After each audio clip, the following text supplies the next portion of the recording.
Agolo.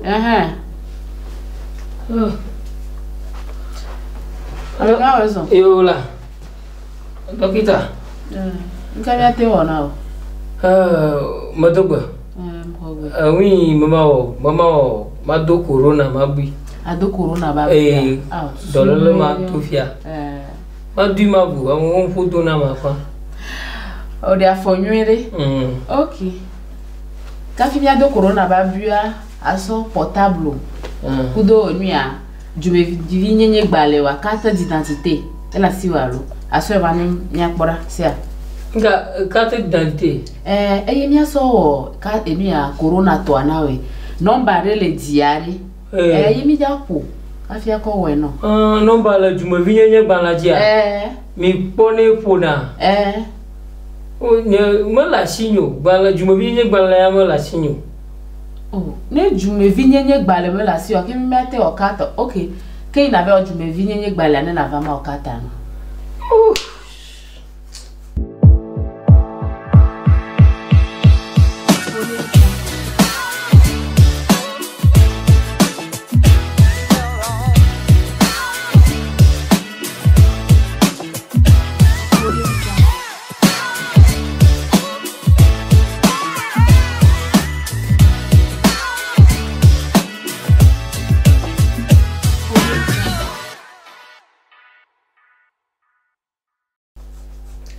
Zolia ga jijine jile balaka. Ta nda kamali ona na kamali na wo. Oh. Ka matewe na go na ma ive wo kata ba na ko no ba ma ngro de dia. Ah, o de. Me ate wona na mo. Oh. Ayo, kama si.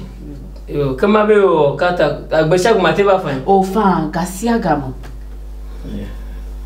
Yo, kama si. Yo. Kama via mo. Akpegaka le da formude. Ka ke me te po mo. Ah, ne yi ka to wo po fifi lai wa we no. Nyawa. Kama maba. Yo. Ne ma dobu ya kwale. E tu mo na fa ma damundi. E ganya ka te. Vivia ayo nye WhatsApp group mami do a. Ala bo ha na je maro dem. Wo na je maro dem. Tantia na ji amaro dem. Nya sugbon. Na mi sugbon kwa. Ka anya habobo na mi ko. Nya tepe. Ebira. Fine. Ni wo gemi le nye ba na mare ponya. Fi ajiwa la majijima. Abajima. Ko mo jiunte. Nan. Ni wo gemi le nye ba na amare ha nde hie alo ponya de le puma dem fidea. Wako demia doma. Ya kata mia jake. Atia fodo vama. Alo le kemi pedo. Eko man. Ye yako ebola ni. Parce que ego mebe le mi ha bobo me a. Le mi sugbo a. Ye nyona. Se no nan. Ye nyona. Tabi ago. Mo do fa de jina mi. Tabi ndem fodo na ntola. Nkai. Ha pola kema ha. Anyi corona mania dugufia. Una virus me ya o mi ado abuya. Abu dopo mai lo Antonio boni mo do abu abu mo mama la chiwa fido le magai go den do le mo chogo kondo abu mo va do konji lo eko docteur via ba carte d'identité o ho ngama la que minya ko corona wana ko ba corona ya ba para me bulteira nya gbomo le fia ko ga to ko ngochi ha o mako e ga ni na mado mo ti le si boulevard ne kama ga ta won ga to ta poploma wang ma gbomo le nkan to me ha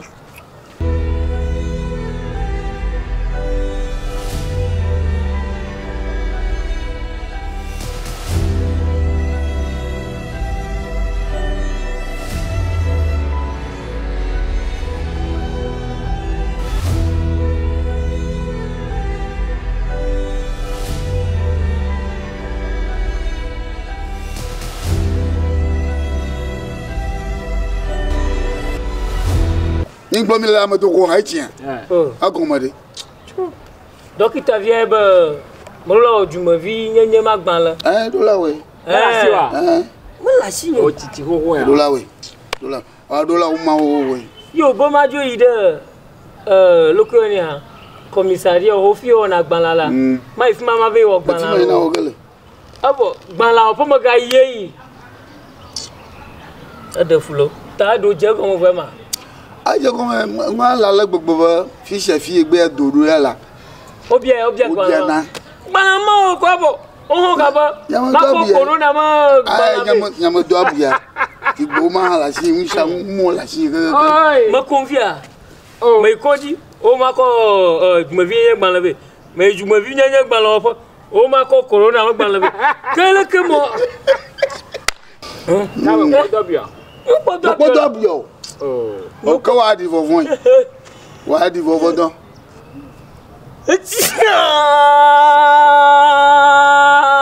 Biche, oh chao.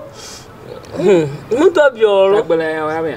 Mada manyolo hamaji. Não eu sei da manhã. Agora abrimento do ela foi vida. Não me tem jagba do abrimento qua. Ya de mama amabu. Oh. Ada menyola, corona menya. Eu kau agbalan. Tapi jodoh banyak. Oh, Fousseni. Oh, mana nyamalola?